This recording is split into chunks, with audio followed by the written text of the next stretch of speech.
Yeah, I think I'm just gonna be recording like this. I almost jumped in front of a train. Fuck, seriously? Yeah. Jesus. Yeah. I saw death in its face. I could say, like, I get you, but I don't, because I've never... The snow just... Deci la noi inițial podcastul de azi trebuie să fie despre muzică clasică. Gaven understands everything in Romanian. In Moldova, you're fucked. The villages, there's nothing there. You're on your own. Yeah. Well, of course you do, but that's not the only thing. What's most important in this kind of sport is money. Yeah. Is to have money behind you to do whatever you want to do. Sorry, the smoke is fucking making me tear up. Hold on, keep going. As extremely important. And honestly, like on that note, I'm gonna go take a piss. Yeah, I'll talk about more because it's a very sad thing that really describes, the different levels that certain countries are. Yeah.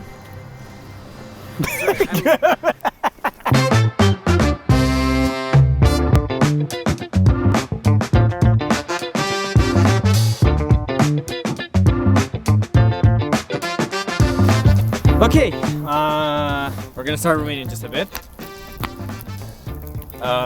Bine v-am regăsit la podcastul Aberații la Temă. Da, deci noi am avut ideea asta de mai de mult, să filmăm în pădure la foc, dar între timp asta aparent nu e o fază atât de ușoară de făcut și l-avem lângă noi și pe prietenul nostru, Gaven. El e vorbitor de limba engleză. Mr. Gaven. How should we describe Gaven?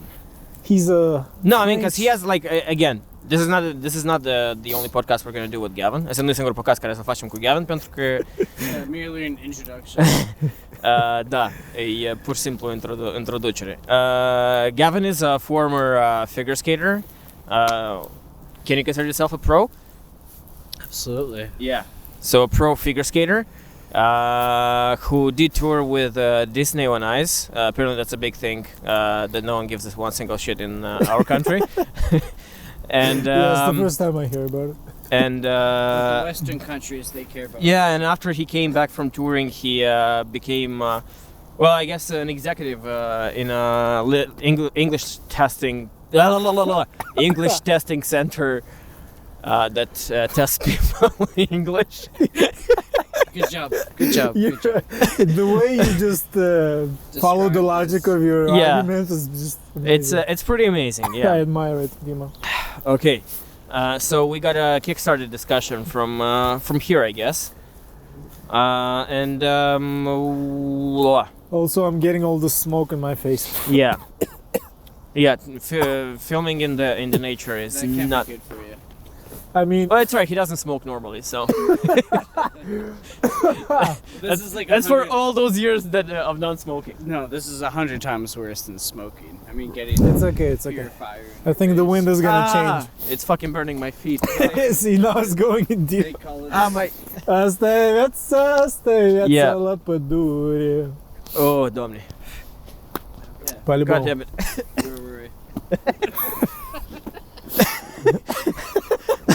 Perfect. Yeah, I think I'm just gonna be recording like this. I have my beer. Taburetka. Da. Noi înregistrăm mai departe. Deci la noi inițial podcastul de azi trebuie să fie despre muzică clasică, pentru că noi de obicei când ne ducem în călătoriile noastre cu Andrei, noi deseori ascultăm muzică clasică care tare bine se combină cu senzația asta de outdoors, de a fi afară și de a face foc și a fi lângă foc. Gaven understands everything in Romanian. The short version is outdoors. It's fucking beautiful. We're having a good time. He's saying and like we're making a fucking podcast. Yeah. What is that right? Is that about right? Oh no! Oh.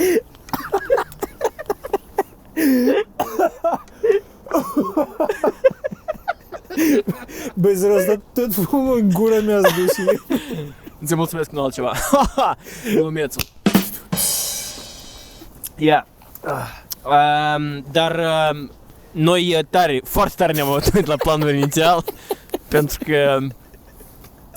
că deoarece. Pentru că noi suntem oameni master a planificării. So, I guess let's start talking in English. Let me sit again. Okay, I'm sitting. Gaven, don't go too far from me so I can pass you the microphone.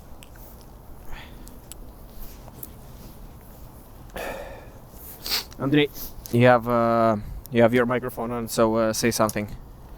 Say something, say something. No, but I mean, like, create a honestly, like, if you think, I never thought that during a lockdown, you could just say, okay, we still need some activities to be done, right? So we just decided Sport. to, well, yeah, that's the calories we cheers. Hold on, I thought I'm onto a good idea. But yeah, the thing is that what we're trying to prove right now is you can have a great time and you can find things to do even during lockdown, even when there's nothing open, because it's all about the moments, right? It's all about the things you share with other people, and it can happen like anywhere. You sound like a motivational speaker right now. It's all about the moment, man. Seize the moment. Be in the present. He's in the You lead, can do it. and I think that's all right.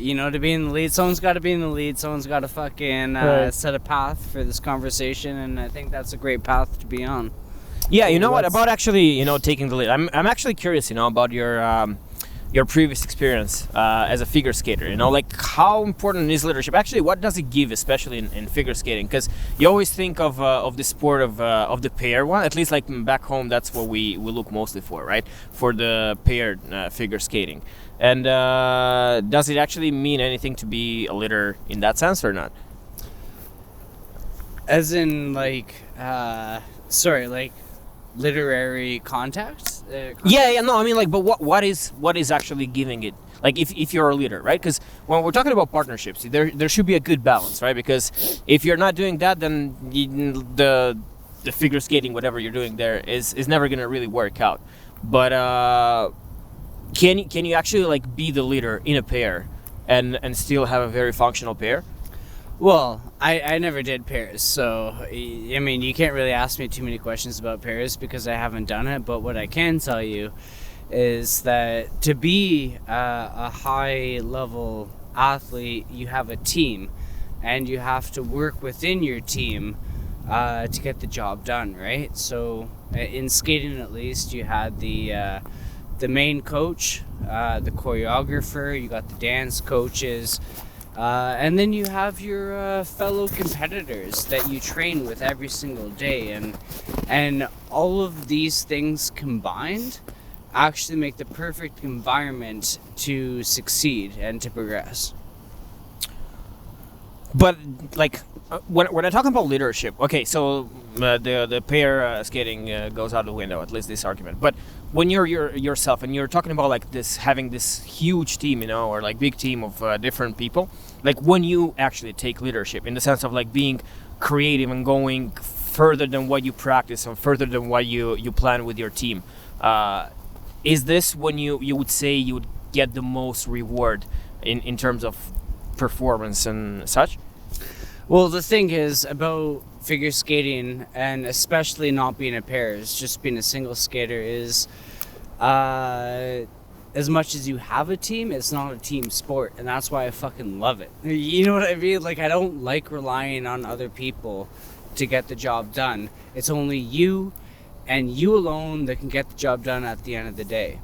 So, the team will help you get there, but once you're there, you have to do it. You have to step on the ice, and you have to fucking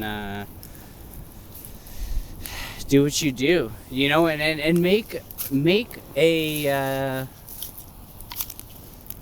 a name for yourself, because you only have it's like fucking the Eminem song, right? What Which is one? it? The One 8 Mile chance, song. one opportunity. Yeah, If you yeah, get yeah. that one one? chance, one Yeah, yeah. opportunity. Would you take it, or would you blah blah blah? I don't forget the lyrics. Yeah, so when you're doing it solo, when you're skating solo, I mean, there's definitely a lot more pressure, right, on you.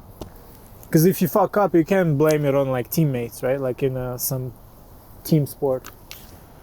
In football, for example, like you can say, my fucking team is bad or something, like my manager is shit. But in skating solo, it's like all on you, all eyes on you.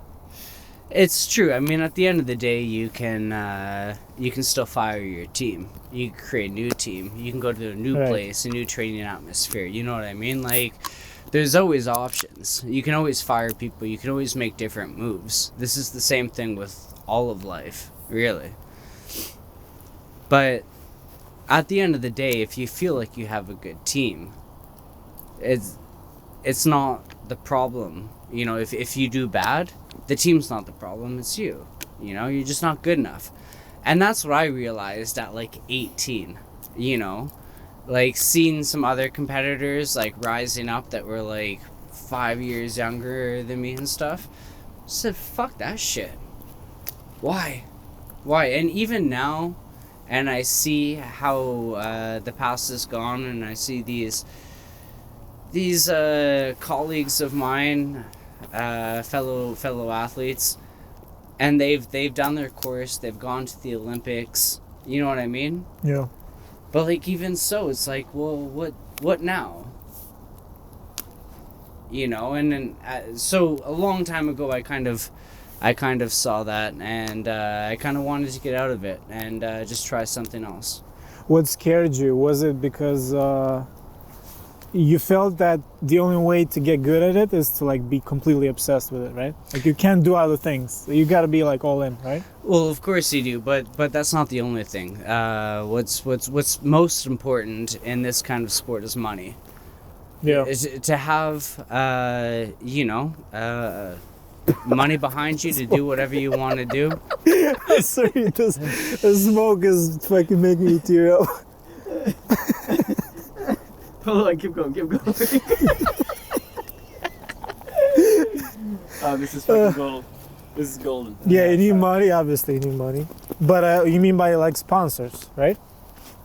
No, I mean like rich Like parents. personally, yeah, right. Yeah, they all have rich parents. That's what figure skating is. It's a white, rich man's sport. Kind of like polo?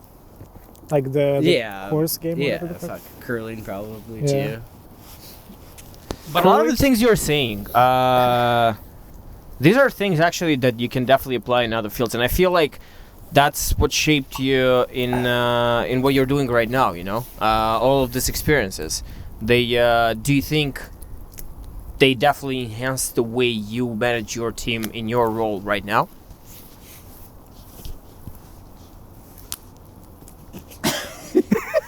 It's the slowest like pickup. He's building it up. He's building the emotions. Tensiunea crește, doamnelor și domnilor. Ce va spune Gaven? What I learned and experienced from being a professional athlete is something that I actually can't even describe in words. I guess if the words could describe it, it would be something like work ethic and passion and drive, motivation, the kind of shit that like you just want to succeed. And you know, doing the 8 hours 6 days a week on the ice, dance classes, whatever the fuck it was, no matter how, you know, fucking, it was terrible sometimes, especially at like 6 o'clock in the morning, fucking whatever. Anyways, it was good. At the end of the day, it was fucking terrible. At the end of the day, it was fucking 6 a.m. in the morning, but anyways, it was good. It was good. It taught me the kind of work ethic that I have today, and what Dimitri is asking me about is the role that I play today, and the role that I play today is completely different than what I did on tour. I don't know. I don't know what to say about it. It's too expansive. You know what I mean? Like to try to just come up with everything that's happened in the past 10 years since I quit skating. What do you think, Temă? Yeah, it's maybe you should be more specific. Like maybe you want to. I mean, again, I know you firsthand because I used to work with you, right? So actually, a lot of the things that you're describing me, that really is a different reflection on exactly what happens in the workplace, you know, in your current job, in the sense of like you have the 6-7 days, you know, 16 hours, whatever, 8 hours. That is literally, you're just describing the schedule that you mostly have right now, especially during the pandemic and the busy time. And I think that's a really good experience. You know why? Because you learned in your athletic career how to work hard and play hard. And I feel that right now you somehow naturally, without even thinking, you see, because you didn't even like really make that connection, you're applying the exact same principles to your work right now. What work? Exactly. COVID-19. Hold on, I gotta explain again the fucking job and it's a testing company that tests people. No, it's okay. English. No, Well, I mean, serious. right now, like no one's Dima. working. Like, No, but like, I'm talking based on what I know, right? It's It's like TOEFL by IELTS. It's IELTS. IELTS. Yeah. Stop saying IELTS. I always hated when we hired people and they would come, oh yes, IELTS or IELTS. No, it's În IELTS. fine, e test de engleză pentru Yeah, de ce- this is a English test that you usually take when you immigrate to Canada. I think UK as well. And there's two versions actually. There's a general module for immigration, and then there's the academic, and that's for people who want to come and study in English-speaking countries that do recognize IELTS as their language proficiency test. Anyways, not important. that feels really good. It's a good fire. Really good fire. Yeah. There's something good about this time. Yeah, no, that's why I actually love Canada, you know, because of moments like this. And again, I've always dreamed, because for the past probably like 4 months or so since I was in my personal lockdown, I just started going down the rabbit hole and looking at all these camping videos, you know. Oh, yeah? And and people like going camping in the winter, Yeah, and that just seems so freaking fascinating. there's something about it. That was like, Yeah. wow, like why not doing it? And like again, this is a very better better version of what outdoors camping in the winter is. But I've actually never camped outdoors in the winter. This is the first Really? experience that I've had. Well, welcome to the club. We're not even camping. I mean, our Our next stop.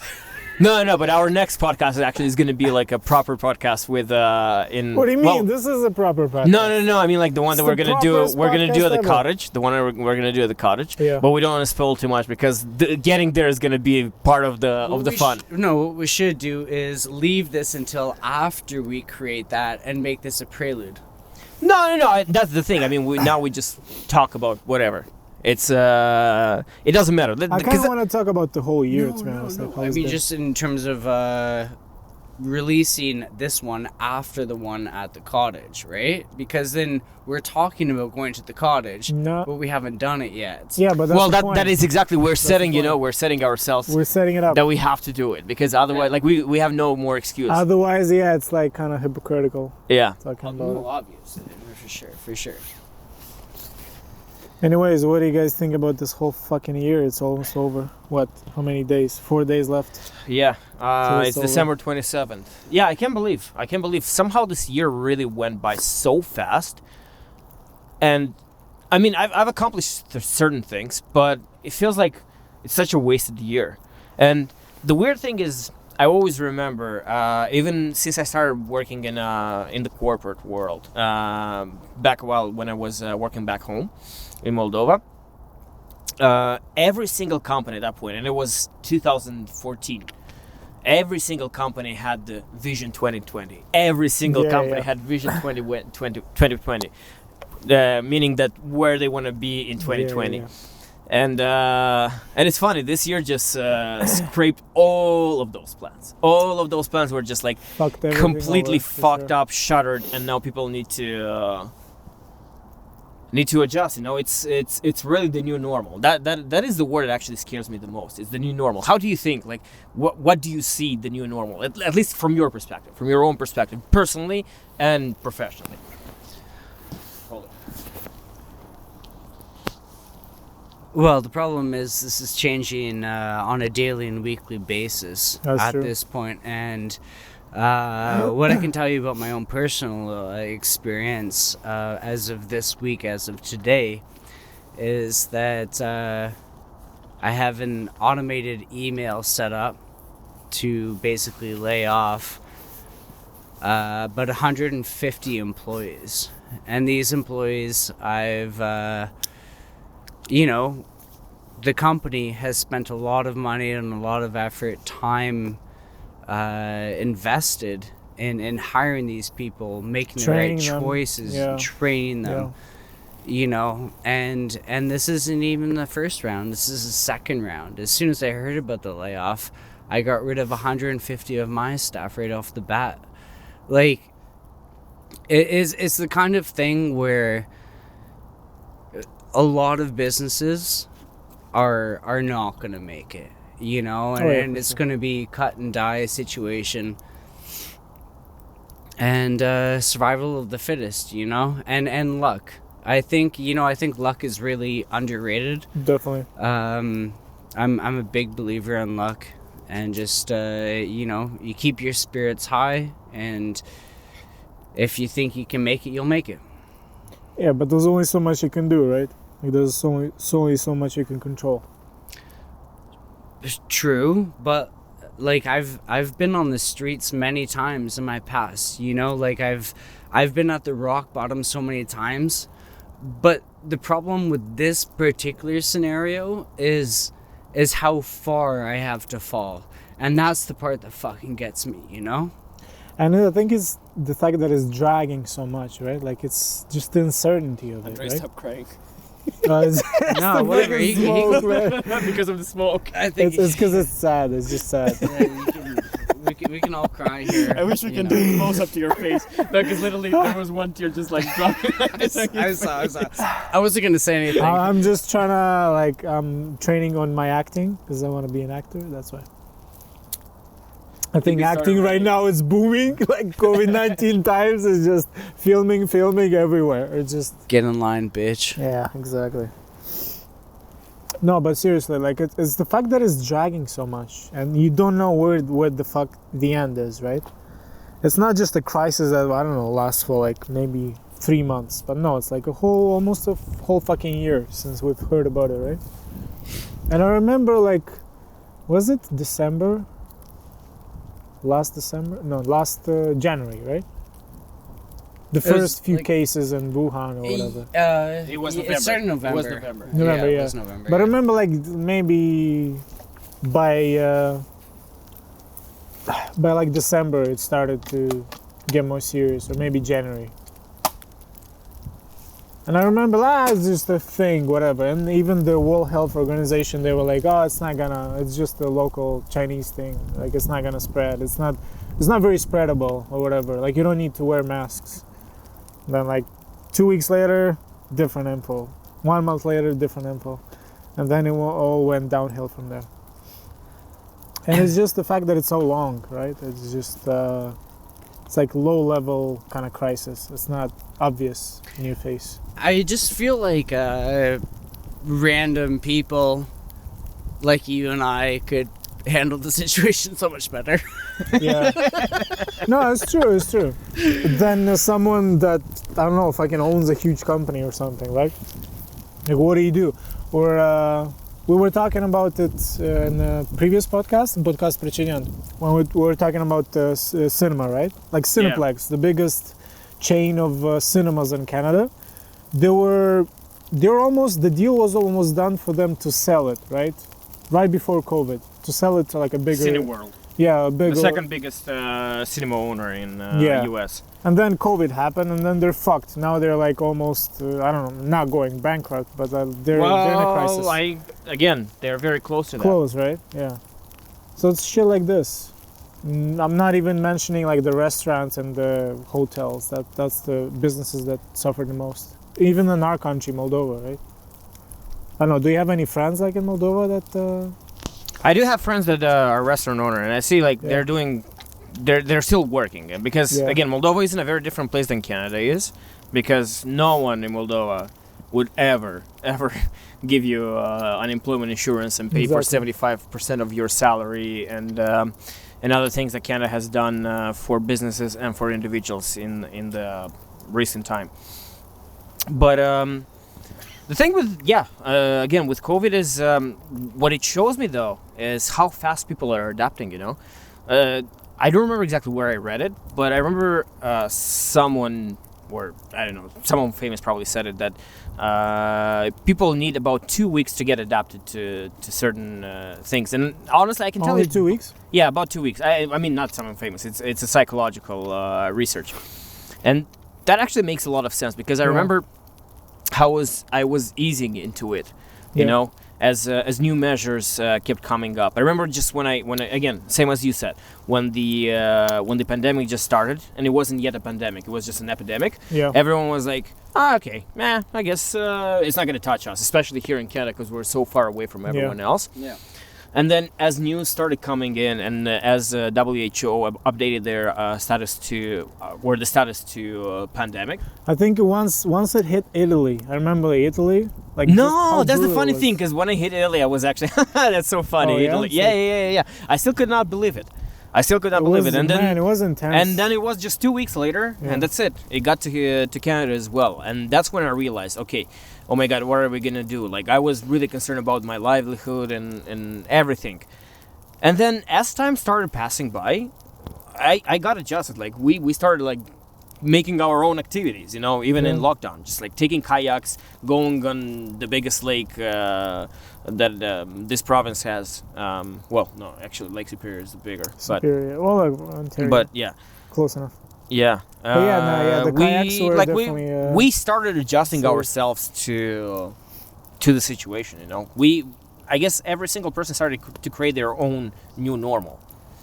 Yeah, but you know, we're just looking into our own perspective. But like, I think if you take the general population, most people, man, it's worse for them in the sense that they're not as flexible maybe, and they don't have as many options, so they're literally like stuck at home, or even without having a job. Maybe they don't have contact with their family and friends. Like they get more depressed, right?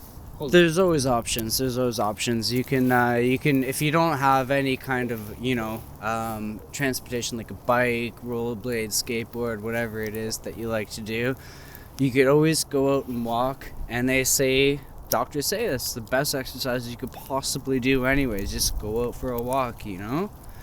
Even finding this campsite right here, what do we do? Like 2 kilometers, just coming here, getting the stuff, coming back. Yeah, it's something to like keep your mind on. Like, okay, I gotta do this task. Doesn't even matter if it sounds as trivial as like going into a forest and like filming, right?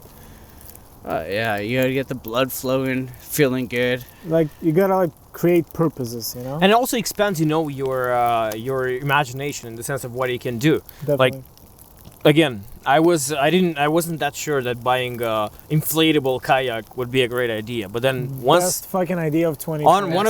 One of the best investments I've ever made in my life. And that's what I'm saying. Like people just get adapted. People always get adapted. I think after cockroaches, just because cockroaches are better than us, because even if you cut their head off, they're still gonna live for a while until they die of starvation. But we always can adapt. And like we're living in a very weird time. Imagine like people in 100, 200 years. We're not going to be there anymore. But once the global warming really kicks in, right, and like you start feeling the effects of the global warming way more intense, even then, I'm sure people are going to adapt and find a way to do it. I believe that we are living at the most optimal time of human history. I truly believe this, and I am a pessimist, and I know that you guys know this. Pescatarian. I always think the glass is half empty, for sure. You know, I'm always skeptical of the future. Yeah, me too. I agree. you know, but I truly believe, and I've been right on many occasions in terms of future predictions and shit. In fact, I've predicted this entire fucking pandemic and how it's laid out thus far. I mean, hold on, what do you mean? Like, in 2018 you predicted this pandemic in 2020? I mean, like Are a few you like months, Bill Gates a or few some months in shit? Jesus. advance. You know, and this is the reason I moved. Do you want to start fucking chipping us or what? Wait, what the This fuck? is the reason I moved up my closing date on the house and everything, and you know, got things rolling because I knew things were going to get bad. I knew things were going to get really bad. I didn't know there was going to be a different strain. It's not like I'm like predicting the future, but I knew things were going to get fucking bad, and they are getting fucking bad. You know? And so I'm glad I moved up the closing date, move in a week. And you know what? Even if me and my girl have to go on fucking EI, Employment insurance. we'll still be able to Yeah. pay the bills. So whatever, you know, first world problems. Well, that's the thing, yeah. Like, it's such a different experience everywhere in the world. Like, even based on our knowing from, like, half of my family is in Moldova. A lot of my friends in Moldova. In Moldova, you're fucked. Like I told you, like if you go outside even the capital, Chisinau, like you're fucked. It's the villages. There's nothing there. You're on your own. Yeah. Like maybe the pension that you get from the state is just a fucking joke. It's not even covering the things you need, like the basic things. So It's barely gonna cover your bread needs for a month. Yeah. That's the thing. Like we're talking from a personal perspective, but it's so different everywhere you look. This whole COVID thing and how it affects their lives. Like in our country, in our capital at least, there's no spaces in the hospitals, man. Like Yep. Yeah. No. We are in a very bad situation right now. Fucked, man. People. The triage is very disheartening right now. Okay, this is a very sad thing. We gotta like. But that's spice it up. exactly no. But I mean that's exactly it feels. Depressing, fuck this. That's exactly what it like what you expect in a setting like this, you know, with weather like this, with Yeah, it's snow starting coming to down. snow, what It's the a little fuck? cold. It's okay. Really? It's cold Still for you? have some fire. Do you want to switch? Oh, it's a little. No, Because my seat is really warm. It's fine. It's fine. I'm right in front of the fire. But you know, like COVID makes things fucking awkward. What do you mean? Well, I mean, like today. Yeah. I wanted. I baked some cookies for my grandma, and I knew my sister was gonna go over to the mansion and visit my mom, right? Yeah. And my uncle Eddie was going to be there. And so we didn't really want to go there when everyone was there, but since we canceled the trip to my grandma's because of COVID and the new strain and because of how fucked up everything is, we thought we'd just give the cookies to my sister so she could take them over, right? So we went over and it was the most awkward shit in the world, right? Because everyone's wearing masks. Yeah. You know, everyone's all fucking awkward and shit. Like, do you do like the elbow thing? Yeah, Well, you no, don't know what that's to like- do, right? Like That's this- super yeah, awkward, exactly. yeah. So you just stay away from each other and stuff. Yeah. And so whatever. We dropped off the things, and then afterwards, my sister messages us, me and my girl, and she's just like, "Oh, thanks so much for the cookies. Like, these are awesome. Like, they're so good." And my girl's just like, "Oh, but those were for grandma." And she ate my grandma's cookies, man. Literally just happened. Wow, that's terrible. Poor grandma, eh? Didn't get to eat the cookies. Yeah, my grandma doesn't give a fuck though. I asked her if she wanted to get the vaccine. She was like, "Nah, fuck that shit." It's like, fuck it. She I'm literally doesn't already give a like shit. almost dead, right? That's for young people. Yeah. Vaccines are for young people. Yeah, it reminds me of old people in our country. Like, come like, not even old, they get to 50 and they're already thinking about like where they're gonna get their grave from, like what place. That's fucked up, man. That's Yeah, I very- remember my one of my grandmas. She started talking about her death like 10 years ago. How old is 10 she? years before she passed away, and Jeez. she already had everything planned. You know what she's gonna be dressed in and where she's gonna be buried and everything. I mean, Oh, we're that's sort- laughing, No, but that's no, sad, but man. That's sad. here's the sad part, because what it describes you know the way we live in our country. Yeah. Here, old people, like in the Western society, they don't think, like, if they're past like 60 or whatever, they don't think the life is over. They think yeah, about for the future, you know. They think, okay, I'm gonna go to Italy, I'm gonna go here, I'm gonna go there, I'm gonna explore this and that, I'm gonna take a cruise or something like that. They see it as like a lot of free time when they can actually. In do our things they country, couldn't before. unfortunately, what happens is after a certain point, you just give up living. You know, you're just like silently and slowly waiting for your death. Like a cat when it crawls into the corner and just disappears, you know, because it doesn't want to be seen anymore. Yeah, It's like a passive way to live, it's a yeah. very sad thing that really describes, you know, the different levels that certain countries are. Yeah. Just got out I'm of the just, frame. I'm just gonna grab a beer. It's like in the middle of the podcast, it's like, you know what? You might as well fuck off. Are you getting a beer? Yeah, they seem to be all gone from my bag. That would make more sense. So what you were saying? Yeah, no, I was just saying, like, you know, how well this Putem să vorbim pe română. cât de bine asta descrie 2 minute. Think we drank more. situația socială în care suntem noi versus țările din vest. Da, E da. faptul că după o anumită vârstă la noi deja pare că gata, viața e sfârșită și noi nu mai avem unde să... I would even go more like I know some friends that they're like 20 something and they already kind of gave up on life, you know? Oh, well, I mean, I almost gave up on life when I was about 18, 17 or something like that. I almost jumped in front of a train. Fuck, seriously? Yeah.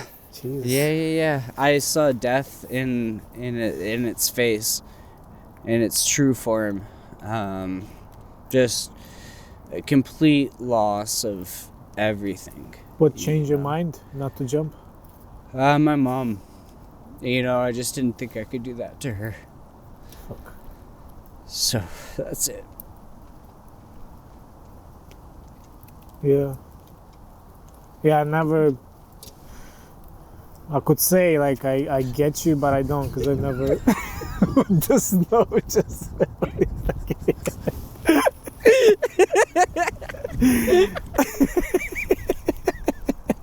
what? Oh my god. Yeah. I love the way this discussion is going. Just going from the saddest moments to the funniest things ever. This podcast is like this, like the moods are like holy fuck, from like super high depression to like very funny. Speaking of depressing. No, but it's true. Like I think in times of crisis, like it's the only thing that can save you is really like other people. A lot of times, and people like people from which you don't expect, you know, something. Yeah.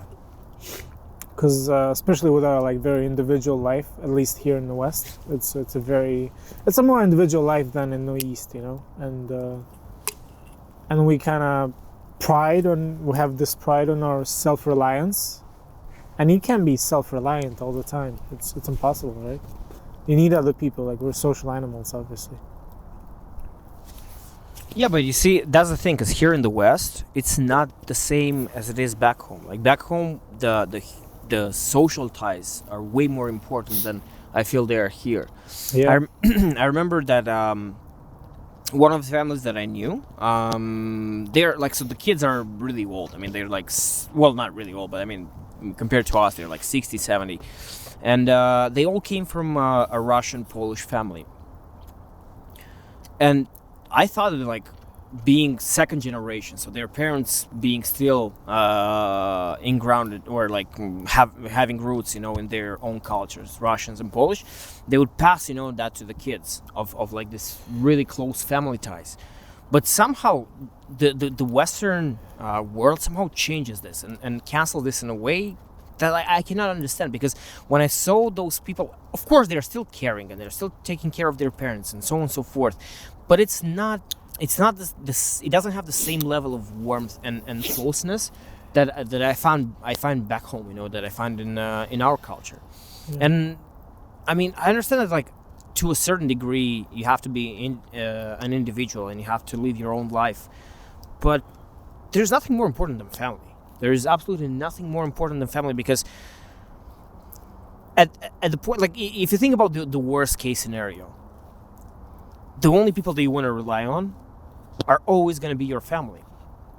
And I sometimes just don't see it here in Canada. I don't understand why it's so detached, why people are so detached from each other, it's great to see your parents as friends, but it's more than that, because family is family. It's not, even when you're not, like, blood related, let's say you're adopted or whatever, but, like, it's family. It's still, like, there's nothing more important ever than family.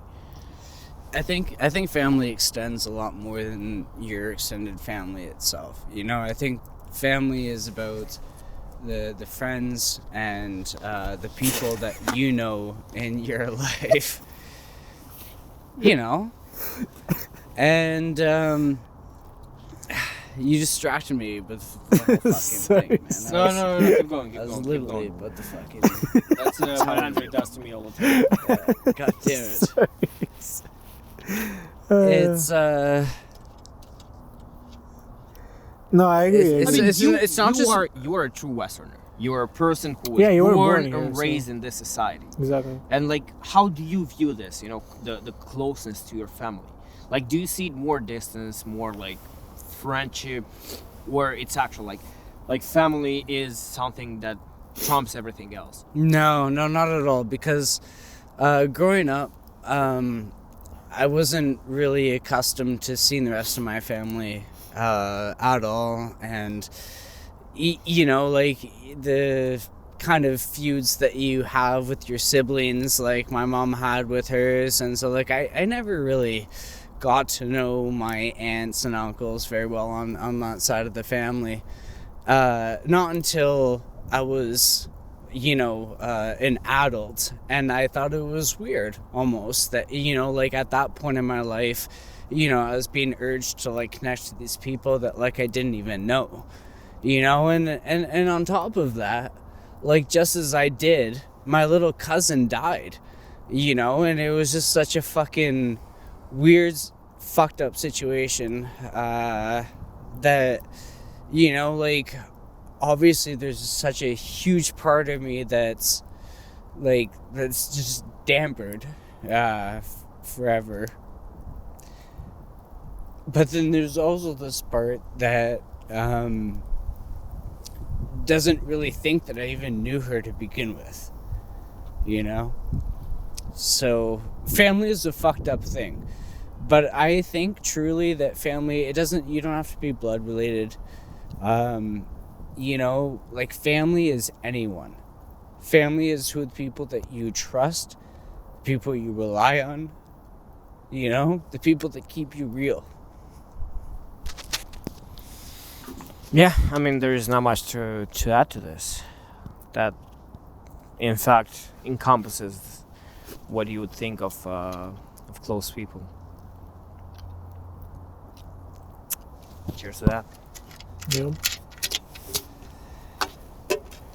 Yeah, I think that's the difference between an acquaintance or someone that you barely know, and I think tough times kind of brings people together inevitably, just biologically. You know, you're sort of more set to want to rely on other people or, like, connect with other people, because you know you're just a human being, a one man, that you can't handle crises by yourself, right? So I think tough times, there's something about it, you know, like, it's a cliche, but real friendships and real, like, ties with other people, they get tested and they get proven the most during tough times, for sure.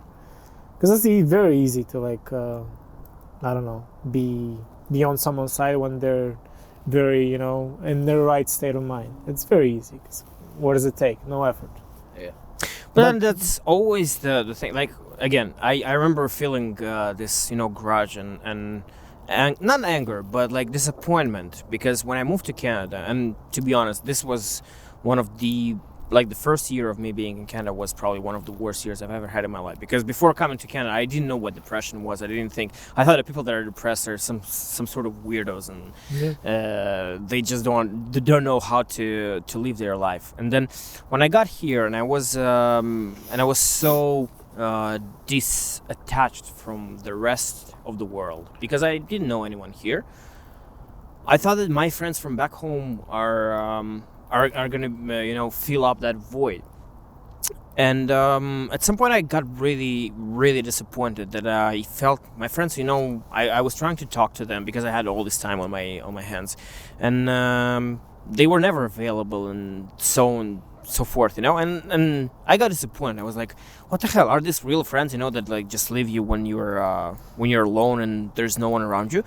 But then as the time started progressing, I realized that we do live different times, we do live different lives when we're apart from each other, because it's really hard to sympathize with someone when you're just not sharing the same moments, when you're not sharing the same life. So I guess that was the moment of realization for me, is when I started being more objective about this and being more realistic about what's happening. It's not like my friends are not my friends still, because every time I go home we're still best friends and we have amazing time together.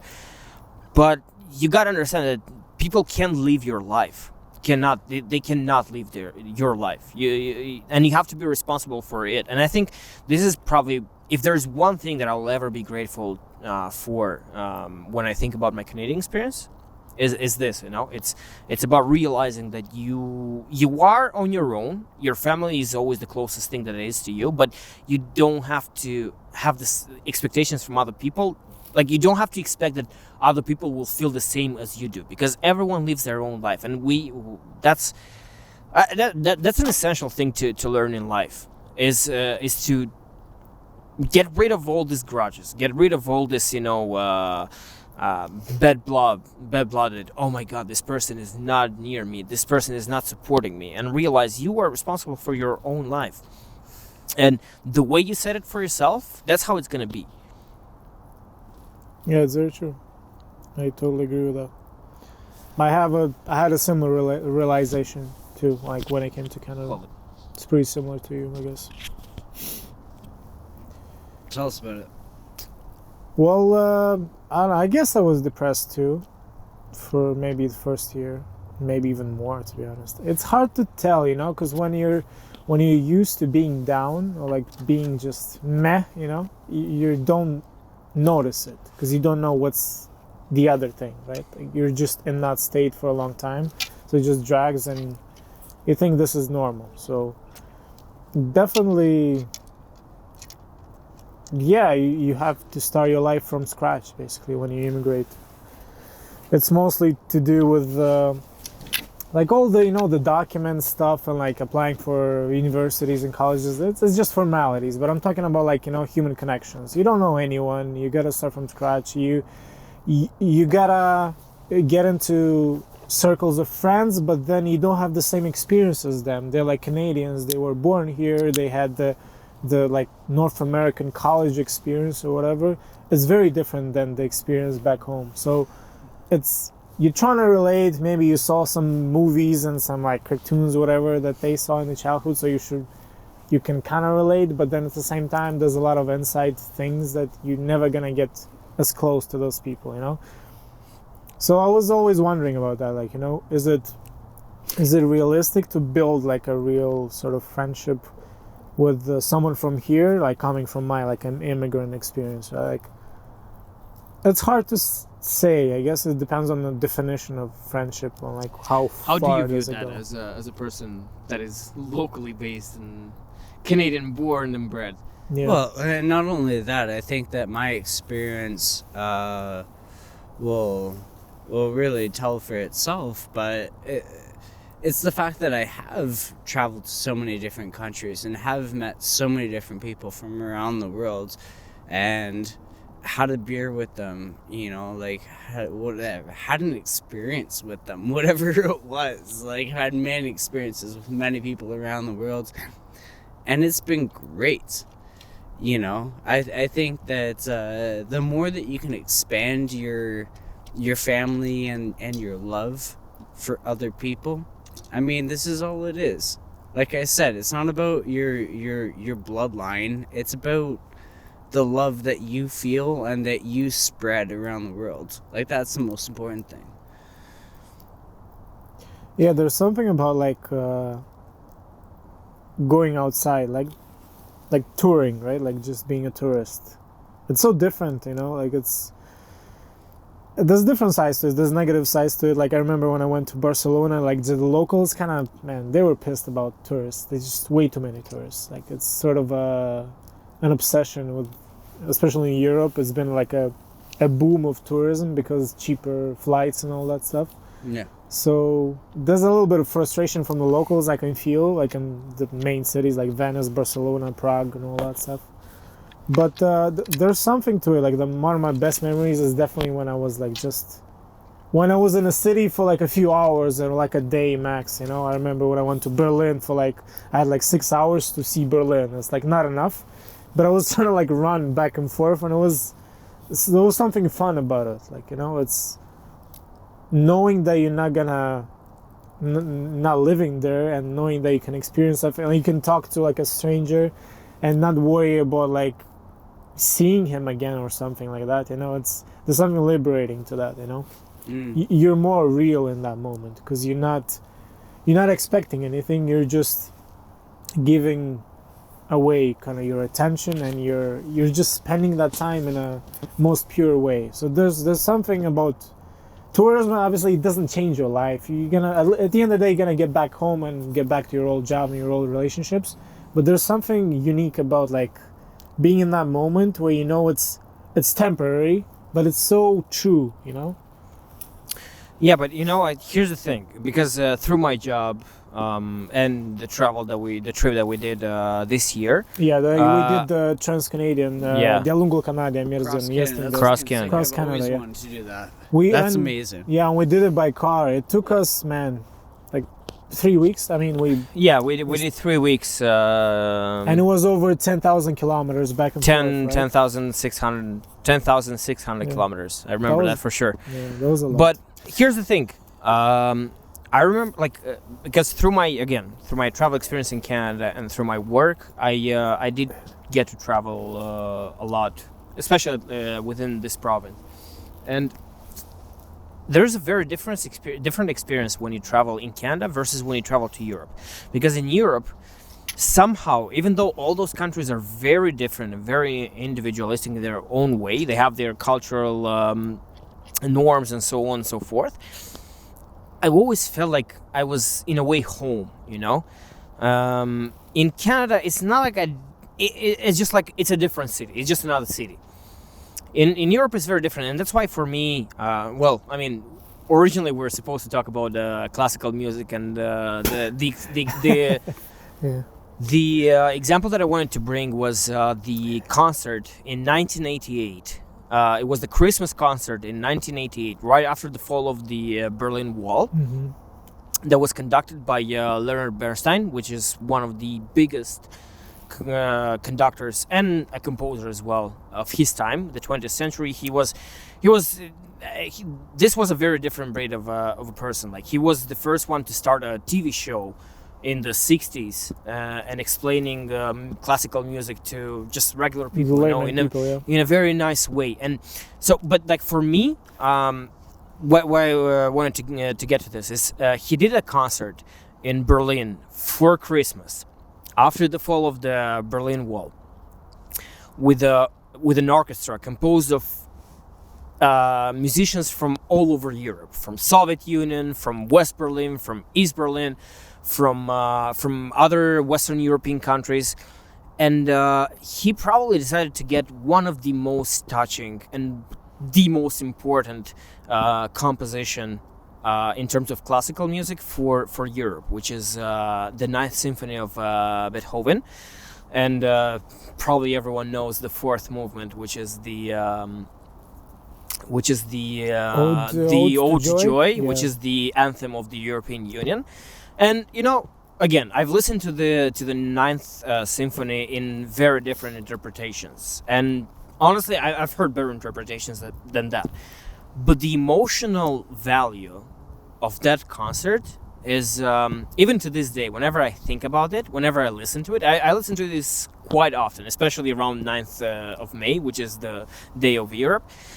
I get really... Huh? День Победы. День Победы. День Победы. For some it's День Победы, for some is Day of Europe. Yeah. I get super emotional because the way you see how the symphony is conducted, and the way when you get to the fourth movement and when the choir starts singing, and you can feel the energy, and the warmth that finally we got reunited, like the Germany got reunited, and the Iron Curtain fell down, and the Europe got finally to be reunited as well, is an emotional feeling that you can never ever replicate in any other way. It's the feeling that it makes me feel the most European I ever feel, is when I hear that fourth movement, especially in that interpretation, and especially seeing Leonard Bernstein's face. And again, don't forget, he was a Jew, right?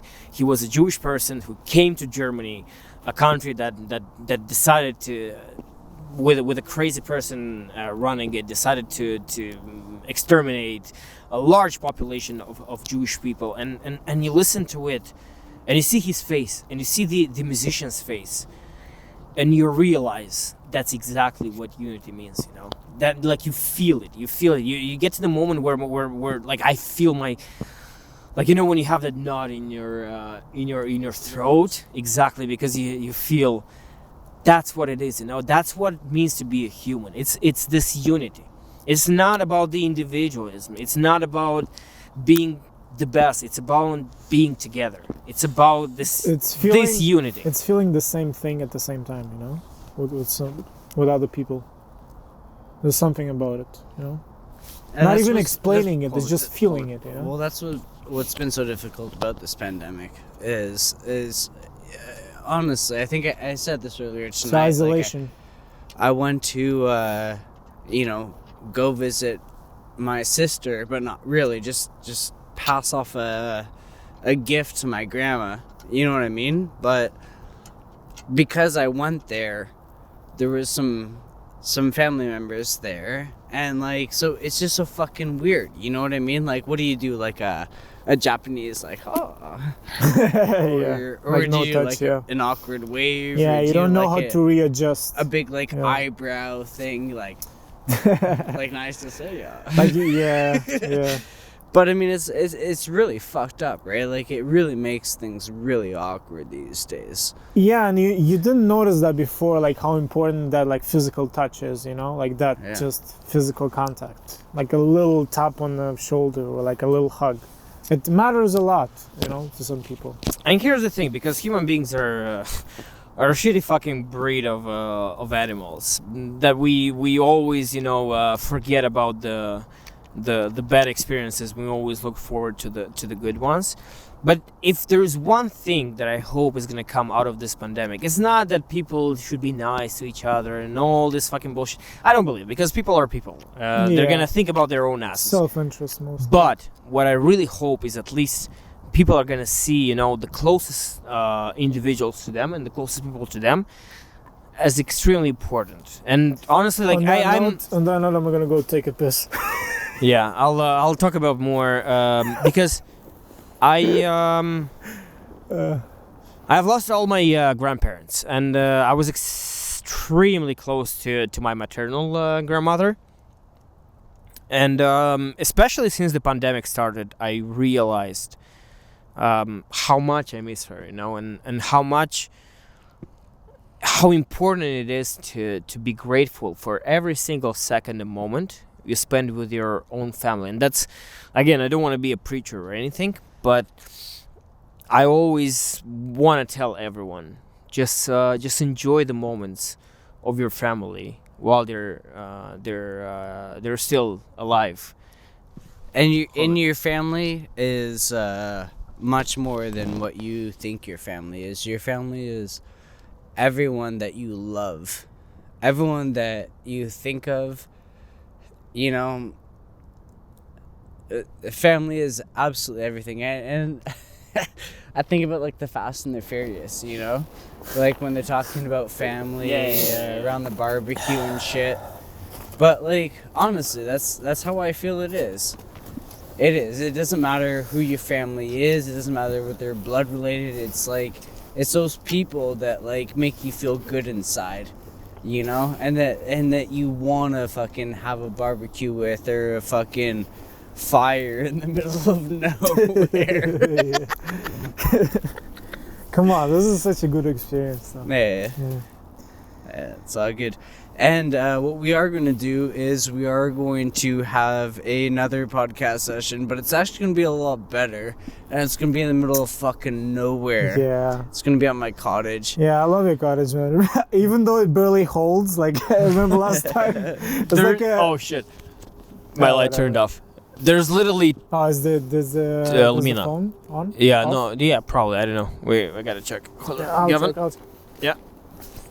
I know worries.